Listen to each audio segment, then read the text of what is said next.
नमस्कार मेरे प्यारे साथियों। मैं डीपी आज एक नए वीडियो के साथ आप लोगों के सामने हूँ। 7 अक्टूबर 2023 को हमास के लड़ाकों ने सुबह 6:30 बजे अटैक करके बहुत दर्द भरी बर्बरता किया। इजराइल के इलाके में बच्चों से लेकर के बूढ़ों तक नंगा तांडव किया, जिस कहानी को आप बयान नहीं कर सकते हो। यह कृत्य कुछ दरिंदे ही कर सकते हैं और हमास के लड़ाके उन दरिंदों में से हमें लगता है एक है। फिलहाल अब जब इजराइल के साथ आप लोगों ने गलत व्यवहार किया है तो उसको तो भुगतना ही पड़ेगा। 250 लोगों को बंधक भी बना लिया, करीब 1500 लोग मारे भी गए हैं, छोटे छोटे बच्चों को गोलियां मार दी, औरतों को नंगा करके नचाया गया, सड़क पर घुमाया गया, परेड कराई गई, आदि आदि बातें उसमें हैं। इस कृत्य की जितनी निंदा की जाए उतना कम है। लेकिन इसके बाद में इजराइल ने अटैक करना शुरू कर दिया, हम सभी लोग देख रहे हैं। सवाल यहां ये पैदा हो रहा है, जिस तरह से इजराइल अटैक कर रहा है उस तरह से गाजा का भविष्य क्या होगा? क्योंकि इजराइल तो कटिबद्ध है कि वहां हमास जैसा संगठन हम नहीं पनपना चाहिए। तो इस पर कई व्यू आए लोगों के, अलग अलग लोगों के। जैसे गजा में एक मल्टीनेशनल फोर्स तैनात कर दी जाए, जैसे एक ये भी है कि 1979 का इजराइल इजिप्ट एकॉर्ड के अंतर्गत ट्रीटी जो हुआ था उसके अंतर्गत गजा में इंटरनेशनल पीस कीपिंग फोर्स रख दी जाए, पूरे गजा को यूएनओ की निगरानी में ही रख दिया जाए। ये आदि आदि है। लेकिन इनमें एक 13 अक्टूबर का एक डॉक्यूमेंट जो कि इजरायली खुफिया एजेंसी के द्वारा पता नहीं लीक किया गया कि लीक हो गया, समझ में नहीं आता। ये डॉक्यूमेंट हिब्रू वेबसाइट मैकोमिट पर सबसे पहले लीक हुई, अब तो पूरे उस पर चैनलों पर चल रही है, बाकायदे हर जगह आ रही है। ये 10 पेज का पूरा डॉक्यूमेंट है। इसमें कुछ और प्लान शो कर रहा है कि इजराइल और यूएस मिलकर के अन्य राष्ट्रों की सहयोग से गजा को 2 पार्ट्स में डिवाइड कर देंगे, नॉर्थ और साउथ गजा।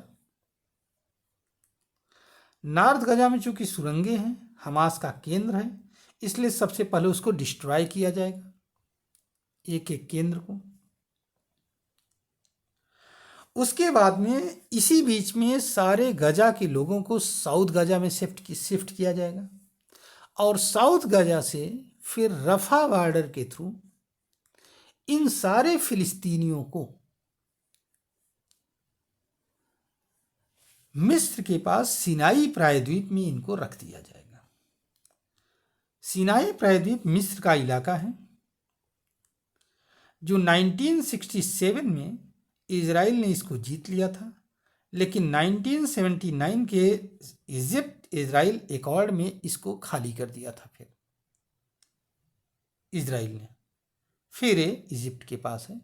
ये वास्तव में पूरी तरह से बंजर इलाका है, रेगिस्तान है, यहाँ पर कुछ भी पैदा नहीं होता है। और इस सिनाई प्रायद्वीप और इजिप्ट का जो मेन लैंड है उसी के बीच में जाता है स्वेज कैनाल, जो कि रेड सी को मेडिटेरेनियन सी से जोड़ता है।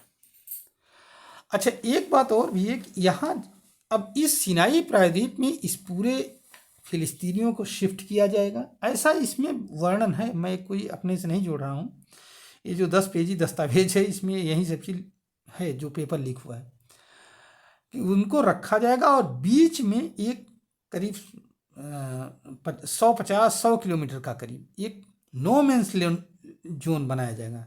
नो मैंस लैंड अर्थात उसको कहेंगे हम, नो मैंस लैंड को क्या कहेंगे हम, उसको बफर जोन बनाया जाएगा और फ़लस्तीन के सारे निवासियों को वहीं पर शिफ्ट कर दिया जाएगा सिनाई में। इस बफर जोन की जिम्मेदारी यूएनओ के अंडर में रहेगी। और फिर ऐसा प्रबंध कर दिया जाएगा कि ये फ़िलिस्तीन के लोग कभी भी गजा वापस नहीं आ सके। ये प्लान है करीब, इसमें क्या नाम है, इस पूरे सिस्टम में, इस पूरे डॉक्यूमेंट में। क्या यह प्लान इम्प्लीमेंट हो पाएगा? अगर ये इम्प्लीमेंट होता है तो ये इतना आसान तो है नहीं कि पूरी एक पॉपुलेशन को शिफ्ट कर दो उठा करके। अगर शिफ्टिंग होती है तो पूरे विश्व का कितना विरोध झेलना पड़ेगा, इससे कैसे निपटेगा इजराइल, ये अलग विषय है। लेकिन एक ये दस्तावेज लीक हुआ है और लगभग उसी सिस्टम पर इजराइल अपना काम कर भी रहा है, क्योंकि उसने साउथ गजा को खाली करने का आदेश दिया है और खाली हो भी गया है। बहुत कम ही लोग वहाँ बचे हुए हैं। आगे क्या इम्प्लीमेंटेशन होता है ये देखने की बात है, क्योंकि ये खुफिया दस्तावेज है। इजराइल ने इसे डिनाई किया है कि ऐसा कोई वो नहीं है। एक डॉक्यूमेंट है, एक स्टेटमेंट वो है, मतलब डॉक्यूमेंट टाइप का है, जो एक इस पर कोई अमल करने की योजना नहीं है। ये तो फिलहाल आगे भगवान ही बताएगा, ईश्वर जानता होगा कि इसमें क्या अमल होगा, कहाँ क्या अमल होगा। लेकिन ऐसा एक खतरनाक प्लान है। फिलहाल हमास ने गलती तो कर ही दिया है, अब उसका भुगतना तो उसको पड़ेगा ही पड़ेगा। उम्मीदें करता हूँ कि भविष्य में ऐसी गलतियाँ कोई नहीं करेगा। धन्यवाद, नमस्कार, जय हिंद, जय भारत, वंदे मातरम।